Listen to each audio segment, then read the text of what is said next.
5 on Your Side at 10 starts now. Tonight, a big show of support and signs of progress for Officer Travis Brown.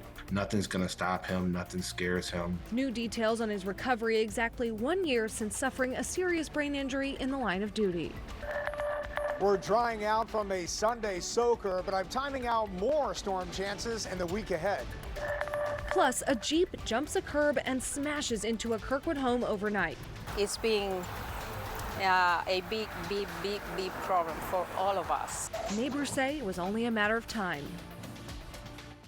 But first tonight, heavy rains making an impact on the bi-state. Water covered city roads this afternoon. This video is from Loretta Hall Park, northwest of downtown. Nearby at Tucker and Biddle, several cars were flooded at an apartment complex. City officials say flooding caused road closures at 13th and Cole, Jefferson Avenue, and I-70, where they say 15 cars were stranded. Now take a look at this video. A geyser erupted from a storm drain between the IKEA and City Foundry. We spoke with a firefighter who says it's happened before. That same storm drain was left open and this car drove right over it. We're not yet sure what caused the eruption. After the rain stopped, MSD crews were out repairing the drain. Good evening. I'm Laura Barcheski. Mike Bush has the night off, and Weather Impact Chief Meteorologist Sorry, I gave you a promotion there, Jim. Weather Impact Meteorologist Jim Castillo is here to tell us about how much rain we had. Yeah, that's okay. So what we had was these gully washers. You know, we had the outflow boundary set up, a high temperature today, 90. You have the heat, and then the dew point was 70. And we knew that this could happen. We just had an explosion of showers and storms in here. And look at that heavy rainfall, the bullseye right around Venice, Illinois, 4.7 inches estimated rainfall totals there. Granite City, downtown St. Louis to Caseyville, and even southeast of Melville and around Arnold, between really 1 to as much as 4 inches of rain.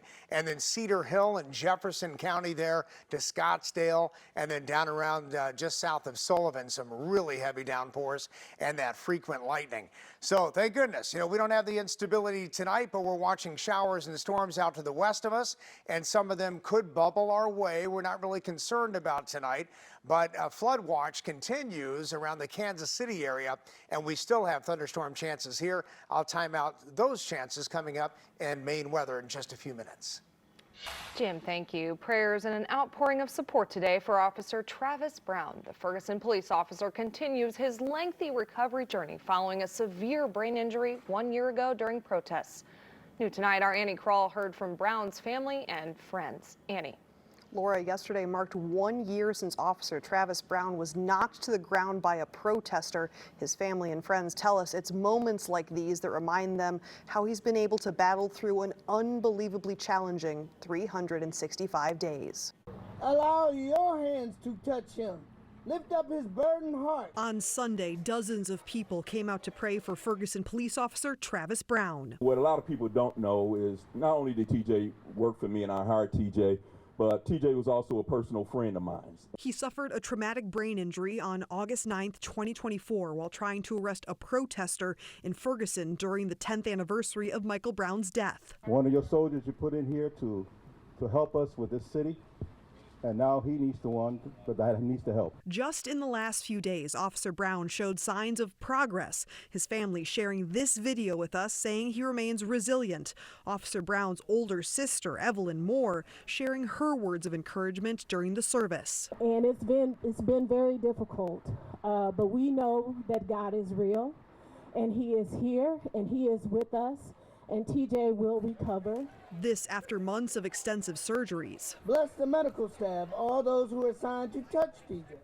All those, oh Lord, that only your spirit, your strength can guide them through their academia, but to give him the best medical care that's possible. Terrence Monroe, a close friend of Brown and his family, said he's going through physical and speech therapy on a daily, if not twice a day basis. The focus has to be on doing the work, putting in the work necessary to get himself back. And I'm thankful to let you guys know that he is determined.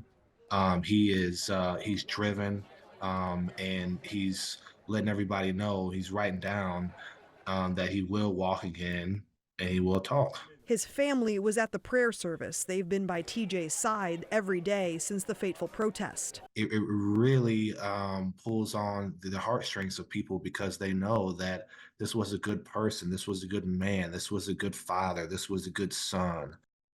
The man accused of shoving Brown to the ground, Elijah Gant, was indicted by a grand jury with multiple counts of assault. The GoFundMe page to help support Officer Brown and his medical bills is still active and has raised more than $186,000. You can also purchase T-shirts and donate at links at the As Seen on TV section of KSDK.com. Annie, thank you. Tonight, homeowners in Kirkwood are cleaning up after a car crashed into their house.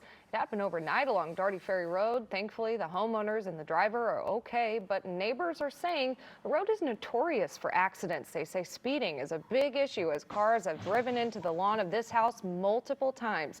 There are some signs up to curb speeding, but one neighbor says that's just not enough. I want them to put like a speed bump probably over there, a stop sign. I don't know, something that works because it hasn't been working. Police don't suspect foul play. The cause of the crash is still under investigation. A public meeting will be held this week over a controversial proposed data center in St. Charles. It would be built in the Elm Point groundwater well field, which some say would put the city's drinking water at risk. Hundreds have already signed a petition calling for city officials to reject all further permits for the project. The city says the project will bring in hundreds of jobs. The open house will be held Thursday night at the Foundry Art Center from 5 until 7. And right after that open house, there will be an EPA meeting about the Findec Corp Superfund site, which is located in that same area of the proposed data center. That's from 7 to 9 at the St. Charles Police Department. Some Metro East schools are starting a new school year this week. Students in East St. Louis will have their first day tomorrow. O'Fallon Township High School starts Tuesday, while middle and elementary students go back on Wednesday. The first day for Belleville and Alton is Thursday. Students in Edwardsville are getting an extra week of summer due to school construction projects. It was a big night at the ballpark to honor Asian American, Native Hawaiian, and Pacific Islanders for the third ever AAPI night at Busch Stadium. 5 on Your Side's Michelle Lee was there helping to honor 6 community leaders who've made contributions through arts, literature, and community service. Local artist Tracy Wen designed the special Cardinals Year of the Snake ball cap. Lessons from Joplin. I thought, oh no, how are we going to recover from this? A harrowing storm leading to a remarkable recovery effort and how it can help us here at home. You can take the time that you're not going to get, you hope, ever again, to build back in a better and more planned way. August heat and humidity continue. All time out when we may see more storms for the last days of summer vacation for area students. St. Louis's recovery from the May 16th tornado will take years. Another Missouri city is a reminder that natural disasters can become an opportunity. Joplin's recovery from an EF5 tornado in 2011 offers lessons for St. Louis. KSDK News Director Art Holliday traveled to Joplin to learn what it took for the city to build back better. Welcome to Joplin 2025. A city severely tested by the ill wind of a killer tornado 14 years ago. Monsters are real. Oh, it's getting big. Especially when they roar at more than 200 miles an hour. I got debris on the ground over here. I got debris on the ground right here. I got debris. For 38 malevolent minutes, the mile-wide Joplin tornado made horrible history. Missouri's deadliest storm claimed 161 lives. A third of the city was destroyed, over 8,000 buildings damaged. The devastation left Joplin unrecognizable to longtime residents. I couldn't tell where we were. It was so damaged, no street signs, no landmarks. It was pretty frightening not to know where you were. There was just homes totally gone, businesses totally gone. I thought, oh no, how are we going to recover from this? New schools, new homes, new hospitals, new parks. 14 years later, Joplin's tornado comeback is remarkable. Mercy Park, where I'm standing right now, was destroyed in 2011, and look at it now. Which begs the question, what are the Joplin lessons for St. Louis's tornado recovery? Jane Cage is an avid gardener. It's a never-ending job, though. Whose plant-filled backyard includes a pond where well-fed goldfish and koi are living their best lives. Before the Joplin tornado, Cage was a small business owner, a technology entrepreneur. After the EF5, Cage left her full-time job to become a volunteer leader of Joplin's once-in-a-lifetime opportunity to build back better. Nothing happened where I live. Nothing happened at my business. I didn't have anyone who had, I didn't lose a member of my family in that, and so I had time that other people didn't have. Jane Cage was a charter member and eventual chairman of the Citizens Advisory Recovery Team, acronym CART. CART was a months-long forum to collect ideas from the community. Meeting after meeting, post-it note after post-it note. CART was a strategic decision by Joplin officials to listen to residents about their vision for rebuilding Joplin. We were there to give advice, not to give a mandate to the city about what should happen. And our job was to listen to what people wanted, and that's what we did, and I think we did a really good job of listening. Joplin lesson number 1, listen to ideas from the community. The public meeting after public meeting and committee meeting after committee meeting to get to a vision for what people wanted Joplin to be post-disaster. And so I'm really proud of that because it took a while. 6 months after the tornado, a vision for the new Joplin emerged, and CART's report became the city's long-term recovery plan. We presented that to the city council as ideas, and they could have just taken that and said thank you, but to their credit, our mayor said we need to figure out how to make something happen as a result. Troy Bolander is Joplin's Director of Planning, Development, and Neighborhood Services. Bolander and other stakeholders faced a colossal challenge in 2011. There were some areas of town people didn't know if they wanted to rebuild, and not a lot of unknowns at the time. Tornado recovery included devising a long-term plan for replacing destroyed infrastructure, businesses, and homes, while simultaneously addressing the immediate needs of suddenly homeless residents. Keep in contact with your displaced residents, continue to follow up with them, see what their needs are and how they're doing. One of the things that Joplin and St. Louis have in common post-tornado is that many of the affected people were either underinsured or uninsured. So we came up with what we call the JHAP program, which is a home ownership program, where we paid up to $30,000 for a down payment and closing costs to put someone in a home in the blighted area. So that was one of the incentives to encourage people to rebuild, and also 80% of those applicants were former renters that were now homeowners. Office is right here. This is Dr. Kerry Saketa in 2011, when he was the Joplin High School principal surveying the tornado destruction on May 22nd, graduation day. Saketa eventually became the school superintendent, whose biggest challenge was rebuilding a school district. 4,300 students out of 76 or 7,700 students lost their school that day. The tornado destroyed 6 school buildings and damaged several others.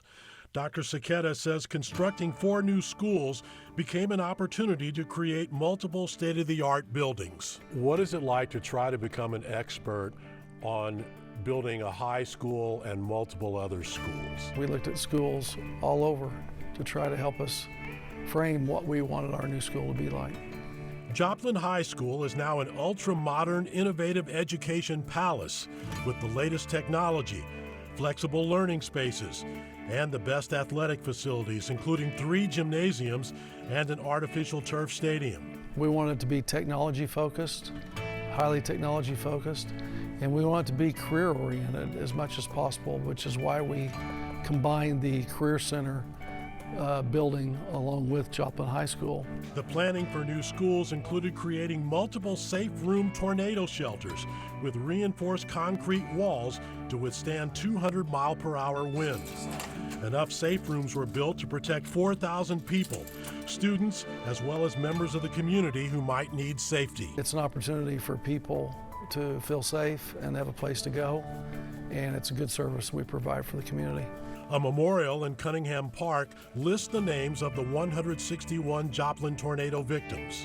One of the Joplin lessons for St. Louis is how to memorialize what happened, whether it's the lives lost or this memorial to more than 100,000 volunteers. Joplin still has scars if you know what to look for in the middle of the screen. All these years later, drone video shows the absence of mature trees along the tornado's path. The Joplin lesson: plant replacement trees. No community willingly signs up for a tornado, but at some point, tragedy and destruction does become the opportunity to thoughtfully make things better than before. When I was doing my internet research, I kept seeing the phrase, build back better. If you have to choose between fast and better, I believe that you should always choose better. You can either build back quickly and build it just the same as it was, right? You know, we can put everything back in the same place. Or you can take the time that you're not going to get, you hope, ever again, to build back in a better and more planned way. St. Louis now faces many of the same challenges Joplin faced, which required years of persistence and planning.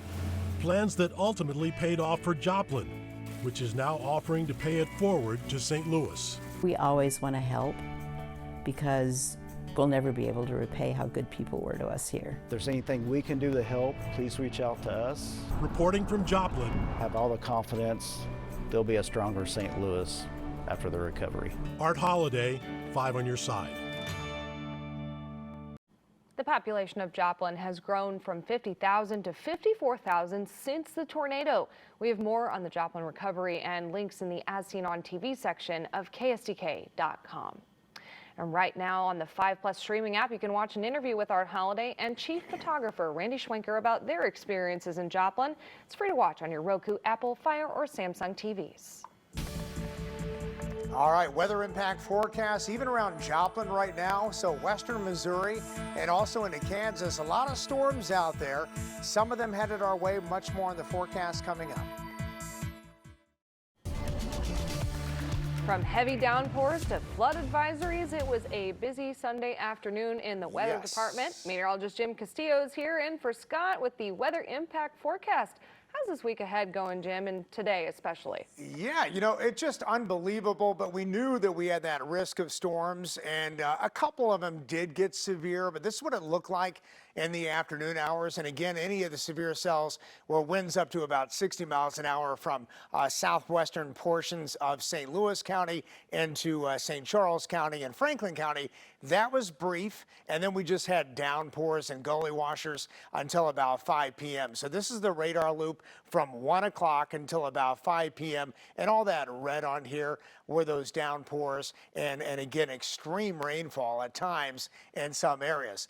Those dissipated, and right now we're starting to see some clearing, but then we have more showers and storms that I was showing you out to the west here. So even around Columbia that we're watching, and then around Joplin, and one severe thunderstorm warning just to the west of Joplin at the moment. But really a flood watch is in effect for around Kansas City, almost to Columbia, and there's that green right there. So it does not include our area, but we definitely have that risk of seeing some downpours again tomorrow with outflow boundaries nearby, and this front just now entering northwest Missouri. It does get closer to us on Tuesday, so something we'll watch, plus the upper level wind support seems to be to our north and west for any severe weather activity.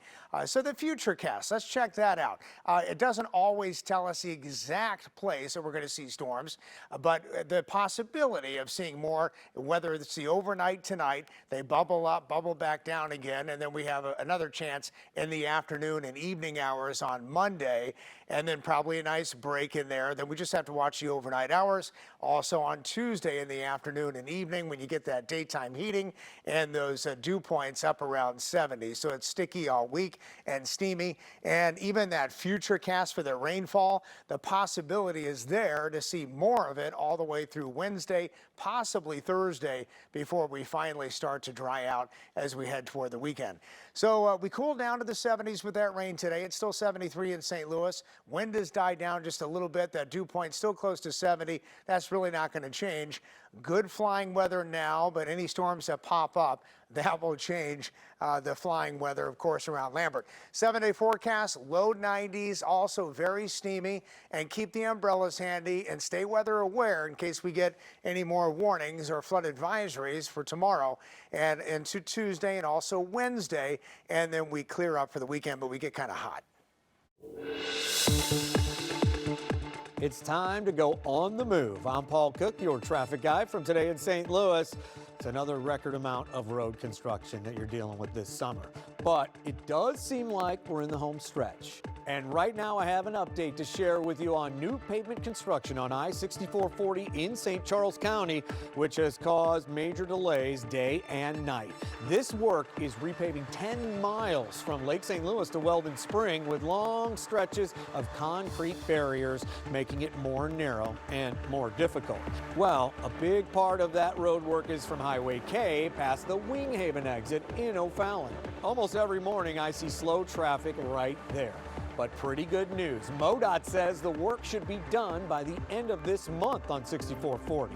However, right next to this, new construction started on the I-64 North Outer Road at Darden Creek a week ago. This project is a joint effort between the City of O'Fallon, Great Rivers Greenway, and MoDOT. They are going to build a 12-foot wide path across the bridge to help connect the Great Rivers Greenway through St. Charles. The North Outer 40 Road will be closed through this year. So lots of progress out there, but still some big headaches. Leave early, stay alert. Paul Cook, 5 on your side. Still ahead, leaping lizards, the scaly save in St. Anne. Well, it was a scaly save in St. Anne this morning. An officer got a call about a random reptile roaming the streets. The officer was able to wrangle the lizard and return it to its owners. The family was ecstatic to have him back home after 6 weeks on the run. Certainly a rainy day for that one, but Jim's not in the picture. That's okay. That's all our time for 5 on your side at 10, and we are streaming on 5+. Start your day with Today in St. Louis beginning at 5 a.m. Now here's Frank Cusimano with Sports Plus.